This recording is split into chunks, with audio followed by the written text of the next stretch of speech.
কিন্তু কারোরই ঘুমটা সহজে ভাঙতে চায় না, ইচ্ছে করি আর একটু ঘুমিয়ে থাকি, তখন কিন্তু একটু দেরি হয়ে যায়। সেরকম হলে আমি কিন্তু আমার সংসারের কাজগুলো ঠিক এভাবেই করি। Hello everyone, good morning. আশা করছি যে যেখানে আছো অনেক ভালো আছো আর সুস্থ আছো। আমার ছোট্ট একটা পরিবারে তোমাদের সবাইকে জানাই অনেক অনেক ভালোবাসা। আজকের দিনটা ছিল বৃহস্পতিবার, তার মধ্যে ঘুম থেকে উঠতে উঠতে 7:30 বেজে গেছে। একটু ঘুম থেকে উঠবো বলে সকালবেলা এত ঠান্ডা লাগছিল আর একটু ঘুমিয়ে নিয়েছি, দেখি 7:30 বেজে গেছে। ঘুম থেকে উঠে নিজেকে একটু সময় দিয়েছি। কি বলো তো বন্ধুরা, মন যদি ভালো না লাগে শরীরের কোনো কাজ করতেও কোনো এনার্জিও আসে না। তো সেজন্য সকালবেলা নিজেকে একটু ফ্রেশ করে নিয়েছি, সমস্ত কাজবাজ সেরে আমি চানটা করে পুজো দিয়ে দিয়েছি। আর নিজেকে যদি একটু সময় না দিই তাহলে কিন্তু কাজ করতে তো ভালো লাগে না, কোনো কাজ কিন্তু মন দিয়ে করাই যায় না। তো এইদিকে দেখো পুজো টুজো দেওয়া কমপ্লিট করে আমরা কিন্তু চা খেয়ে নিয়েছি। আজকে যেহেতু একটু দেরি হয়ে গেছিলো সেজন্য সকালে কোনো টিফিন বানাইনি। আর এদিকে এসেছি রাস্তাতে, একটু দোকানে যাচ্ছি। আর আমাদের পাশের বাড়ির এটার নাম ছিল লিও, আমার ভীষণ প্রিয় জানো তো। আর সবাই সাথে কিন্তু লিও এত মিশে কি বলবো। তো দোকানে গেছি, এনেছি ডিম আর টুকিটাকি জিনিসপত্র এনেছি ছেলের জন্য। আর এদিকে যেহেতু অনেকটা দেরি হয়ে গেছে ভাবলাম চলো রান্নাটাও বসিয়ে দিই ঝটাপট করে। একদিকে ডিম সিদ্ধ আর একদিকে কিন্তু ভাতের হাঁড়ি তুলে দিয়েছি। আর শীতের সবজি বুঝতে পারো, এই দেখো সিমগুলো ঢেলে নিয়েছি। আজকে কয়েকটা দিন হয়ে গেছিলো সিমগুলো এনেছিল, ভাবলাম চলো সিমের বড়ি করব আর ডিম দিয়ে ফুলকপি দিয়ে রান্না করব। আজকে যেহেতু ঘরে মাছ ছিল না ভাবলাম চলো ডিম দিয়ে করি। আর শীতের ফুলকপি কিন্তু খেতে বেশ ভালো লাগে। আমি এদিকে সমস্ত কাটাকুটিগুলো রেডি করে নিয়েছি, ছেলের জন্য আলাদা করে কেটে নিয়েছি, শিঙ্গি মাছ দিয়ে রান্না করব। আর সমস্ত কাটাকুটি করে কমপ্লিট করে রান্না তো বসাতে হবে। আর ছেলেকে একটু সিদ্ধ ডিম দিয়েছি খাওয়ার জন্য, ও না একদমই ডিমটা খেতে চায় না। তো যাই হোক আজকে ভাবলাম চলো দিই খায় কি না দেখি, একদমই খায়নি। তো ভাবলাম চলো এদিকে রান্নাটাও ঝটাপট করে বসিয়ে দিই। আর এদিকে দেখো ফুলকপি আর আলুটা ভালো করে ভেজে নিয়েছিলাম। আর ওইদিকে কিন্তু আমার মোটামুটিভাবে ভাতটাও হয়ে যাচ্ছিলো। আর এদিকে দেখি চালটাও বাড়ন্ত, সেজন্য বরকে বলেছি চালটা ঢেলে দাও। তো ও কিন্তু ঢেলে দিয়েছে। আর এরকম করে কিন্তু আমি চালটা রাখি। এদিকে দেখো চালটাও কিন্তু ঢালা কমপ্লিট হয়ে গেছে। আর এভাবে কিন্তু আমি ঢেকে রেখেছি। আমার না বালতি আছে ঢাকনাওয়ালা, সেগুলোর মধ্যে রাখলে রাখতে পারি, কিন্তু বালতিগুলো না ভীষণ বড়, তো সেজন্য না খাটের নিচে হয় না। তো সেজন্য এই ছোটো বালতির মধ্যে চালটা রাখি। আর এদিকে জলের বোতলগুলো বাইরে একটু রোদে দিয়ে দিচ্ছিলাম। সবসময় জলের বোতলে জলটা ভরে আমি কিন্তু এরকম বাইরে রোদে দিই। আর এখন তো বুঝতেই পারো শীতকাল, জলটা কিন্তু ভীষণ পরিমাণে ঠান্ডা হয়ে থাকে। একটু রোদে দিলে জলটাও কিন্তু বেশ গরম থাকে আর খেতেও কিন্তু বেশ ভালো লাগে। সকালবেলা সমস্তটা বাইরে রোদে দিয়েছিলাম, সেগুলো কিন্তু একটু উল্টে পাল্টে দিচ্ছিলাম, কাঁথা বালিশ সমস্ত কিছু। আর এদিকে তো রান্না বসিয়ে দিয়েছি। শীতকালে যদি আমাদের একটু যদি দেরি হয়ে যায় কাজকর্মগুলো করতে, আমরা যদি রান্না করতে করতে বাকি সমস্ত কাজগুলোকে একটু গুছিয়ে নিই। আর যেহেতু আজকে বৃহস্পতিবার ছিল, আমি কিন্তু সকালে উঠে সমস্ত কাজ সেরে আগে পুজোটা কমপ্লিট করে নিয়েছি। তাতে কি বলতো, পুজোটাও কিন্তু আমার সকালে হয়ে গেছে, আমার সমস্ত রান্নাবান্নাও কিন্তু টাইমের মধ্যে আমি কমপ্লিট করে নিয়েছি। তাতে অনেকটা কিন্তু সুবিধা হয়।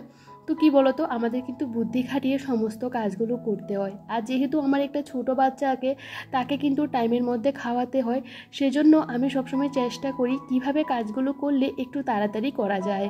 আর এদিকে কিন্তু রান্না করার পর আমি কিন্তু সাথে সাথে রান্নাঘরটা পরিষ্কার করে নিই। আমার যত দেরি হোক না কেন আমি সবসময় কিন্তু রান্নাঘরটা রান্না করার সাথে সাথে পরিষ্কার করে নিই। আর সেম কিন্তু রাতের বেলাও কিন্তু আমি সবসময় কিন্তু গুছিয়ে রাখতে ভীষণ ভালো লাগে।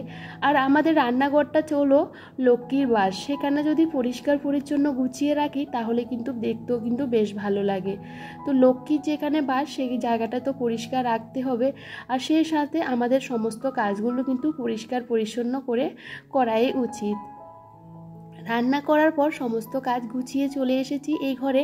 এই জানালাটা না একদমই খোলা হয় না, যেহেতু পাশের বাড়ির জানালা আর আমাদের জানালা সেম, তো সেহেতু না খুবই অসুবিধা হয়, বুঝতেই পারো। আর যেহেতু আমরা এখানে ঘুমাই টুমাই সে কারণে তো এখন এই জানালাটা কিন্তু ভালো করে পরিষ্কার করে নিয়েছি। আর এটা কিন্তু একদমই খুলি না, একদমই শুধু যখন পরিষ্কার করি তখন খুলে দিই আর সকালবেলা একটু খুলে দিই, তাতে কিন্তু আমি সবসময় বন্ধ করে রাখি। আর এখন জানালাটা ভালো করে পরিষ্কার করে দিচ্ছি। আর এটা দেখি বেশ ভালো ঝুল হয়েছিল, তো সে কারণে।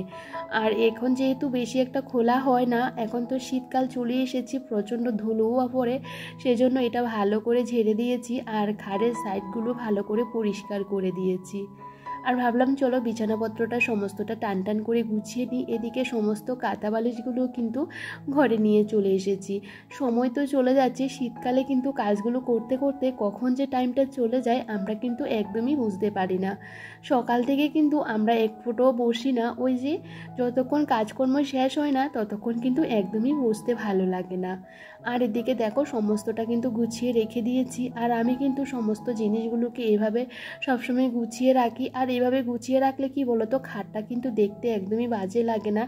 যেহেতু এখন শীতকাল, সমস্ত কাঁথা ব্ল্যাঙ্কেট সমস্তটা কিন্তু খাটের মধ্যে থাকে, তো একটু সরুভাবে যদি আমরা গুছিয়ে রাখি দেখতেও কিন্তু বেশ ভালো লাগে।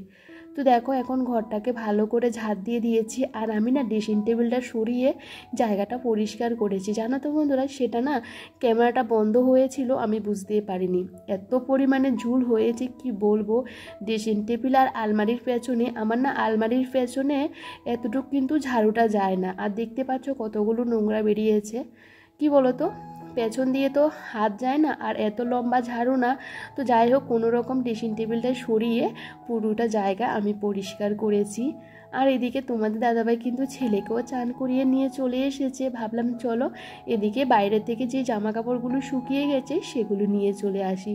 আর এখন সমস্তটা কিন্তু গুছিয়ে রেখে দেব, ভাবলাম চলো এগুলো করে তারপরে ছেলেকে খাওয়াবো। আর এদিকে যেহেতু এখন বেশ খানিকটা সময়ও হয়ে গেছে, প্রায় 12:30 উপরে বেজে গেছে, ছেলেকে তো খাওয়াতে হবে, তো তাড়াতাড়ি করে কাজগুলো সেরে নিচ্ছিলাম। আর এদিকে দেখো আমার সমস্ত কাজগুলো আমি গুছিয়ে করে নিয়েছি। আর ভাবলাম চলো তোমাদেরকে একটু দেখিয়ে দিই, আমার ঘরটা কিন্তু সুন্দর করে পরিপাটি করে গুছিয়ে রেখেছি। আর গোছানো সংসার সবারই ভালো লাগে, আর সবসময় যদি পরিপাটি থাকে তাহলে মন থেকেও কিন্তু ভীষণ পরিমাণে শান্তি পাওয়া যায়। আর যতই কাজকর্ম করি না কেন সমস্তটা যদি গোছানো থাকে মন থেকেও আলাদা একটা শান্তি লাগে। আর এদিকে ছেলে কিন্তু বসে আছে মোবাইল দেখছিল। আর এদিকে আমারও সমস্ত কাজ কিন্তু গুছিয়ে নেওয়া হয়ে গেছে, এখন ছেলেকে খাওয়াবো। আর দেখো বাইরের ওয়েদারটা কিন্তু বেশ সুন্দর, ঝলমলে রোদ আছে। আর এরকম শীতে কিন্তু এরকম ঝলমলে রোদ কিন্তু বেশ ভালো লাগে। আর এদিকে দেখো ছেলের খাবারটা নিয়ে নিয়েছি, আর ওকে ভাত নিয়ে কিন্তু আমি বসে আছি। কতক্ষণ ধরে কিন্তু ট্রাই করা হয়, ও কিন্তু একদমই খেতে চায় না, খাবারটা নিয়ে না ওর ভীষণ ঝামেলা করতে হয়। তো যাই হোক এখন কিন্তু ওকে বসেছি, বেশ খানিকটা সময় কিন্তু ওকে খাওয়াতে লাগে। আর কি বলো তো বন্ধুরা, একবারে না ও একদমই খেতে চায় না। তো যাই হোক ছেলেকে অনেকটা কষ্ট করে খাওয়ানোর চেষ্টা করি। আর এদিকে ছেলেকে কিন্তু আমি খাইয়ে দাইয়ে ওকে কিন্তু ঘুম পাড়িয়ে দিয়েছি। ভাবলাম চলো এদিকে জামা কাপড়গুলো যেগুলো শুকিয়ে গেছে সেগুলো ঘরে নিয়ে চলে আসি।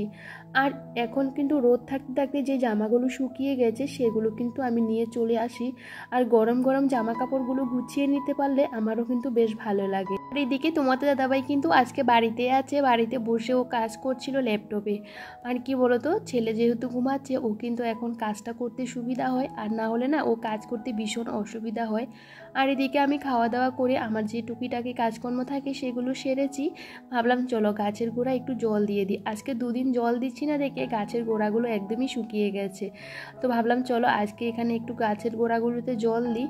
আর কি বলো তো বন্ধুরা, ওই যে ধনেপাতা গাছগুলোও হচ্ছে আর যে পালং শাকের গাছগুলো সেগুলোও হচ্ছিল।